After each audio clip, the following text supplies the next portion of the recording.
Nah, baiklah anak sekalian, kita mulai pelajarannya. Ini adalah materi masih tetap di bab 4. Kali ini kita di subbab yang terakhir ya. Salah satunya adalah indikator bangga sebagai bangsa Indonesia. Bangga sebagai bangsa Indonesia. Ya, kita lihat gambarnya. Sepertinya ini adalah atlet ya, Indonesia yang akan bertanding sehingga mencium bendera. Nah, anak sekalian, materi ini Bapak ambil dari koran Kompas yang kebetulan isinya sama. Kalau mengikuti buku pelajaran, kalian bisa masuk ke Google Classroom. Di situ sudah Bapak sediakan materi berupa PDF dan PPT atau PowerPoint ya. Oke, kita mulai. Ditulis oleh Arum Sutrisni Putri, editor oleh Anum Sutrisni Putri juga. Kebanggaan sebagai bangsa Indonesia merupakan salah satu wujud nilai kebangkitan nasional. Nah, anak sekalian, di materi yang lalu Bapak sudah menjelaskan bahwa kebangkitan nasional itu adalah bangkitnya para pejuang Indonesia dari masa perjuangan yang masih bersifat tradisional, kedaerahan, lalu kemudian tanpa strategi, tergantung pada seorang pemimpin, lalu kemudian berubah menjadi cara-cara berorganisasi, sekolah ya, tanpa mengangkat senjata, dan akhirnya terorganisir dan kemudian merdeka. Itu dimulai pada tahun 1908. Nah, anak sekalian, kebangkitan nasional itu lahir ya, adalah sebagai wujud dari kebanggaan sebagai bangsa Indonesia. Kalau para pejuang-pejuang pada saat itu tidak bangga sebagai bangsa Indonesia, mungkin mereka juga pasrah, ya sudahlah, dijajah ya sudahlah, begitu ya.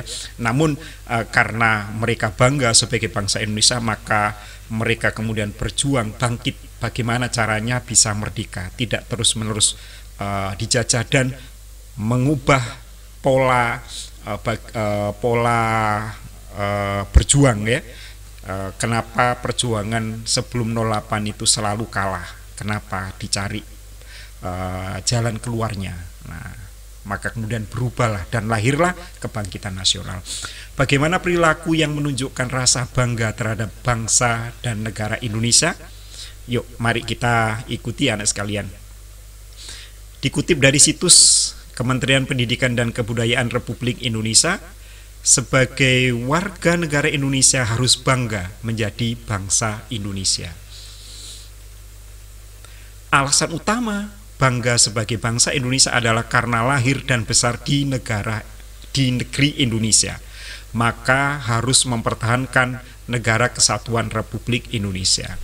Ya, alasan yang pertama dan utama kenapa kita ini harus bangga adalah karena kita dilahirkan di Indonesia, tumpah darah kita Indonesia, tanah air kita Indonesia. Namun alasan ini menjadi kurang berkesan bagi kalian murid-murid Bapak yang lahir di Malaysia atau lahir di negara lain ya. Kita sekarang tinggal di Malaysia dan ada beberapa di antara kalian lahir di Malaysia namun tetap masih menjadi warga negara Indonesia dan sekolah di Indonesia. Tentu harus ada alasan lain bahwa bangga tidak harus lahir dan besar di Indonesia. Bahkan ada kakak-kakak kelas kalian itu dari lahir sampai lulus SMA di Malaysia, termasuk anak Bapak juga lahir di Malaysia, besar di Malaysia sampai lulus SMA, dan kemudian kembali ke Indonesia untuk kuliah di Indonesia. Apakah itu tidak menjadi alasan untuk bangga? Tentu ada alasan lain kenapa harus tetap bangga kepada Indonesia. Kita lanjutkan. Modal utama tetap tegaknya NKRI adalah persatuan dan kesatuan di antara bangsa Indonesia. Persatuan sebagai bangsa tidak akan kuat apabila tidak memiliki kebanggaan terhadap NKRI. Ya, anak sekalian, kebanggaan sebagai bangsa Indonesia itu adalah modal dasar agar Indonesia itu kuat. Karena jika kita bangga, maka kita akan punya semangat, ya, kita akan punya semangat untuk melindungi negara kita. Jika masing-masing dari kita sudah punya rasa kebanggaan, lalu kemudian semangat untuk membela, semangat untuk berbakti, ya, semangat untuk mencintai, ya. Kalau tidak bangga, susah untuk memunculkan rasa cinta. Nah, dari rasa cinta, masing-masing bangsa Indonesia memiliki rasa cinta. Inilah kemudian melahirkan rasa persatuan dan kesatuan di antara kita semua. Ya, walaupun kita semua ini tidak pernah ketemu, tidak pernah berjumpa, bahkan tidak pernah kenal, antara bangsa Indonesia yang ada di Sabang sampai Merauke, dari Pulau W sampai Pulau Rote, ya, paling utara sampai selatan. Di antara 270 juta rakyat Indonesia ini mungkin sebagian kecil saja yang kita kenal, tapi kita semua disatukan oleh rasa bangga sebagai bangsa Indonesia. Nah, harus kita cari apa yang membuat kita bangga sebagai bangsa Indonesia, di samping Indonesia sebagai tempat kelahiran. Ya, bagi sebagian kecil kalian yang lahir di Malaysia atau di negara lain, maka ini tidak menjadi alasan, ya. Kalau tempat lahir ini menjadi alasan untuk bangga, ya, mungkin kalian akan bangga di negara tempat kalian lahir selain Indonesia. Oke, kita lanjutkan dulu, ya. Bangga sebagai bangsa dan bertanah air Indonesia terwujud dalam bentuk merasa besar hati atau merasa bahagia atau merasa gagah menjadi bangsa Indonesia. Ya, karena kenapa kita merasa gagah? Kenapa kita merasa besar hati? Nah, ini yang harus kita cari, sehingga ini akan memunculkan rasa bangga itu. Kalau sudah bangga, kita akan menjadi cinta. Kalau sudah masing-masing kita cinta, maka kita akan menyatukan diri untuk membela, mempertahankan dan mengisi kemerdekaan yang sudah diperjuangkan oleh pahlawan-pahlawan kita dulu. Kita lanjutkan, anak sekalian, ya. Keunggulan Indonesia. Nah, ini yang perlu kita dalami, sehingga apa sih keunggulan Indonesia ini? Kalau kita tahu bahwa apa keunggulan Indonesia, maka kita akan kita akan muncul di dalam hati kita, akan bangga kepada Indonesia, karena Indonesia ternyata punya keunggulan yang tidak dimiliki oleh negara lain. Ya. Sudah sewajarnya sebagai warga negara bangga bertanah air Indonesia. Indonesia mendapat julukan Zamrud Khatulistiwa karena memiliki berbagai keunggulan. Kalau Zamrud itu adalah batu warna hijau, ya, yang harganya mahal sekali, anak sekalian. Khatulistiwa itu kita tahu bersama. Nah, kenapa disebut Zamrud Khatulistiwa, anak sekalian? Itu menggambarkan bahwa Indonesia itu negara yang sangat subur. Lalu kemudian dilewati oleh garis khatulistiwa, hujannya lebat, ya, sehingga tanaman-tanaman yang tumbuh di Indonesia itu sangat lebat, daunnya lebar-lebar. Indonesia itu kalau dilihat dari angkasa, ya, akan terlihat hijau merona luar biasa. Kalau lebih lengkapnya itu ada yang menyebut Indonesia adalah negara yang gemah ripaloh jinawi toto tentrem kertora harjo ibarat Zamrud Khatulistiwa. Nah, begitu anak sekalian, ya, itu menggambarkan kesuburan, kekayaan, ya, tanah Indonesia. Nah, inilah beberapa keunggulan yang dimiliki oleh bangsa Indonesia. Antara lain, 1. Jumlah dan potensi penduduk yang cukup besar, menempati urutan keempat di dunia setelah Cina, India, dan Amerika. Anak sekalian, penduduk yang besar, jika negara Indonesia bisa mengelola dengan baik, dengan cara meningkatkan taraf pendidikan, ya, yang lebih tinggi, maka penduduk yang baik ini akan berkualitas. Kalau penduduk Indonesia ini yang banyak ini semuanya berkualitas, maka Indonesia tidak lama lagi akan menjadi negara maju. Banyak yang optimis bahwa nanti di tahun 2045 ketika Indonesia penduduknya mayoritas anak-anak muda ini sudah lebih banyak daripada yang tua dan anak-anak, ya. Atau istilahnya Indonesia mendapatkan bonus demografi, di mana penduduk usia bekerja, usia produktif ini lebih banyak dari usia yang non produktif. Maka diharapkan Indonesia nanti akan menjadi negara maju, seperti yang dialami oleh Cina, ya, lalu kemudian India, bahkan Amerika. Negara-negara ini penduduknya sangat banyak, lebih banyak dari Indonesia, tetapi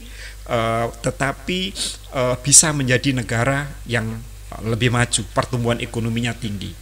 Kalau dulu orang bilang bahwa negara yang penduduknya banyak itu identik dengan kemiskinan, tapi negara yang penduduknya sedikit seperti Singapura, Hong Kong, Brunei Darussalam itu dianggap mudah untuk menjadi negara maju. Nah, ini harus kita balik bahwa ternyata penduduk yang banyak 270 juta ini menjadi modal utama untuk kebangkitan Indonesia, terutama nanti ketika tahun 2045 mudah-mudahan. Dan ketika itu kalian sudah berumur dewasa dan kalian sekarang belajar yang sungguh-sungguh sehingga kalian bisa mengisi ketika nanti di tahun 2045. Yang kedua, keunggulan Indonesia dibandingkan dengan negara lain adalah semangat kebangkitan nasional dan Sumpah Pemuda mendorong bangsa Indonesia menjadi salah satu negara pertama yang lepas dari penjajahan. Ya, kebangkitan nasional tahun 1908 itu adalah didengungkan oleh para pemuda sampai kemudian tahun 1928, ya, 20 tahun kemudian melahirkan Sumpah Pemuda. Anak sekalian, dari 1908 20 tahun kemudian melahirkan Sumpah Pemuda. Lalu kemudian 17 tahun kemudian merdeka. Itu adalah semangat dari kebangkitan nasional yang dilakukan oleh anak-anak muda, yang menjadikan Indonesia menjadi satu negara yang pertama lepas dari penjajahan ketika itu, anak sekalian, ya. Maka pemuda-pemuda sekarang tidak boleh lengah, terus mengisi kemerdekaan dengan semangat kebangkitan nasional. Yang ketiga, memiliki keanekaragaman dalam berbagai aspek kehidupan sosial budaya seperti adat, bahasa, dan agama. Anak sekalian, memang keragaman Indonesia ini sangat banyak. Suku bangsanya saja tahun 2010 ada 1128, ya. Lalu kemudian tahun 2020 ini menurut data BPS ada lebih dari 1.300 suku bangsa. Lalu kemudian ada 6 agama yang resmi, di samping agama-agama yang lain yang cukup banyak. Adat istiadat apalagi, ya. Lalu kemudian keragaman mata pencarian, keragaman karakter, keragaman pulau, ya, dan lain sebagainya. Ini sebenarnya menjadi potensi kekayaan bangsa Indonesia, di samping kekayaan alam tentu saja. Karena masing-masing daerah, masing-masing pulau memiliki kekayaan yang tersendiri. Nah, anak sekalian, keragaman ini harus dikelola dengan baik, karena kalau tidak dikelola dengan baik akan melahirkan perpecahan, melahirkan konflik, ya. Oleh karena itu kita sebagai bangsa Indonesia yang beragam, kalian tahu, kalian sendiri di kelas ada yang dari Jawa, dari Sunda, dari Aceh, dari Minang, ya, ada dari Madura juga tentunya. Nah, ternyata kalian bisa bersatu, kalian tidak pernah konflik gitu di antara suku, agamanya juga beda, ya. Ada di kelas kalian juga ada etnis Arab, ya, ada Tionghoa, kalian tidak ada masalah. Nah, ini adalah modal dasar untuk mengisi kemerdekaan. Nah, itu namanya kita bisa mengelola keragaman dengan baik. Kalau kita tidak kelola dengan baik, maka akan menjadi perpecahan. Yang keempat, semboyan Bhinneka Tunggal Ika menyatukan bangsa Indonesia sehingga meski terdapat keragaman, namun prinsipnya tetap satu pandangan. Nah, ini yang di nomor 3 tadi, ya. Jadi keragaman itu harus kita ikat, dengan Pancasila, terutama yang pita yang dicengkram oleh Garuda Pancasila itu, yaitu Bhinneka Tunggal Ika, berbeda-beda tetapi tetap satu.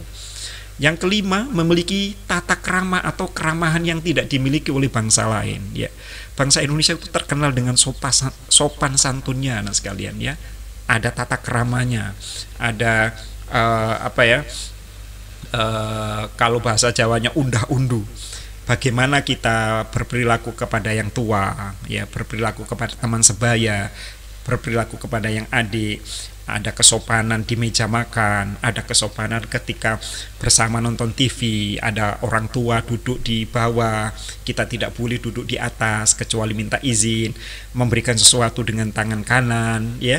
Lalu kemudian kalau pergi sekolah atau pergi kemana, bersalaman dan mencium tangan bapak ibu. Kalau bertemu dengan orang di jalan, menyapa, ingin mendahului, permisi dulu. Ini semua adalah nilai-nilai luhur yang tidak dimiliki oleh negara lain. Nah, dan ini harus kita pertahankan karena ini menjadi ciri khas bangsa Indonesia. Maka Bapak sudah melihat banyak sekali video-video dari YouTuber, ya, tentang bagaimana kesannya orang asing di Indonesia. Banyak yang mengatakan orang Indonesia itu ramah, murah senyum, ya, supel, mudah bergaul. Nah, gitu. Beda dengan negaranya, orang individu tersenyum susah, orangnya sudah sibuk dengan dirinya sendiri, ya, waktunya sudah diatur. Di Indonesia tidak. Nah, ini kita harus bangga, anak sekalian. Lalu yang keenam, letak wilayah yang strategis di antara dua benua, yaitu Asia dan Australia, dan di antara dua samudra, Hindia dan Pasifik, menyebabkan Indonesia berada di posisi silang dunia sehingga menjadi wilayah yang ramai disinggahi oleh bangsa asing. Ya, Indonesia dari segi geografis terletak di persimpangan dunia, ya, yang menyebabkan Indonesia banyak disinggahi oleh bangsa asing sejak zaman dulu, dan itulah salah satu sebab mengapa bangsa Indonesia ini juga beragam etnisnya, beragam karakternya, karena banyak campuran dengan bangsa-bangsa lain. Tapi perlu kalian ketahui bahwa letak Indonesia yang strategis ini juga rawan, ya, terjadi kerawanan. Termasuk salah satunya adalah karena banyaknya bangsa asing ke sini, maka melahirkanlah kemudian penjajahan sampai sekian ratus tahun, ya, anak sekalian. Lalu keindahan alam Indonesia dengan aneka ragam flora dan fauna membuat bangsa Indonesia sering dikunjungi bangsa-bangsa lain. Betul sekali, anak sekalian, ya. Nah, ini harus kita jaga alam Indonesia yang begini indah, ya, lautnya, daratannya, hutan-hutannya, ya. Namun kalau kita tidak jaga, maka ini akan punah. Hutan Indonesia itu merupakan penyumbang sepertiga oksigen dunia, anak sekalian. Namun sekarang sudah mulai banyak menyusut karena banyak sekali hutan-hutan yang ditebang, atau istilahnya ada illegal logging, ya, ada penebangan secara liar, tidak resmi. Nah, ini sangat berbahaya. Di laut pun misalnya ada menangkap ikan dengan meledakkan bom sehingga merusak terumbu karang, ya, dan ini tidak boleh. Nah, ini harus dijaga dengan baik. Jangan membuang sampah di sembarang tempat, jangan membuang sampah di laut, jangan membuang sampah di hutan-hutan. Ini akan merusak. Nah, ini harus kita jaga, anak sekalian, ya. Lalu yang ketujuh, 8, wilayah darat dan laut Indonesia sangat luas. Menjadi modal bagi kesejahteraan rakyat Indonesia. Anak sekalian, wilayah Indonesia itu ada 5 juta kilometer persegi dan 3 juta diantaranya adalah berupa laut, ya. Dan di dalamnya mengandung kekayaan alam yang luar biasa. Nah, itu harus dimanfaatkan sebaik-baiknya untuk kemakmuran rakyat Indonesia. Tidak boleh dimonopoli oleh seseorang, sekelompok orang, apalagi untuk orang asing. Nah, inilah perlunya, anak sekalian, kita ini harus menjadi bangsa yang cerdas, bangsa yang pandai, sehingga tidak didikte oleh bangsa lain, sehingga tidak ditipu oleh bangsa lain, sehingga kekayaan alam Indonesia ini kita bisa kelola sendiri, tidak dikelola oleh orang lain, tidak dikelola oleh bangsa lain. Jika bangsa lain yang mengelola, maka kita hanya dapat sedikit saja. sementara yang paling banyak akan diambil oleh bangsa lain. Maka ayo kita semua belajar, kalian semua nanti akan menjadi bangsa-bangsa Indonesia yang berkualitas tinggi, sekolah yang tinggi untuk meningkatkan mutu sumber daya manusia Indonesia. Lalu yang ke-9, tanahnya amat subur dan kaya sumber daya alam dengan matahari bersinar sepanjang tahun. Iya, anak sekalian, di samping alamnya yang indah, tanah yang subur, ya, juga iklim, ya, iklimnya yang hanya ada 2. Bapak juga sering melihat itu kesan orang-orang Indonesia, orang asing yang berada di Indonesia, atau wisatawan asing yang ada di Indonesia itu, terutama yang dari Eropa, ya, dari Rusia dan lain-lain itu, iklim di Indonesia, cuaca di Indonesia itu sangat sangat enak, ya. Kalau di negara lain, kalau panas sangat panas, kalau dingin sangat dingin, sampai membeku sekian derajat. Di Indonesia panas tidak terlalu panas, dingin juga tidak terlalu dingin. Betapa nikmatnya hidup di Indonesia. Nah, anak sekalian, inilah 9 hal yang menyebabkan kita harus bangga sebagai bangsa Indonesia. Dan tentu saja anak sekalian, masih banyak yang lain yang membuat kita bangga. Ayo coba dicari apa hal lain yang membuat kalian bangga sebagai bangsa Indonesia. Sumber daya manusia, sumber daya alam, indah dan luas menjadi faktor pembentuk keunggulan bangsa Indonesia.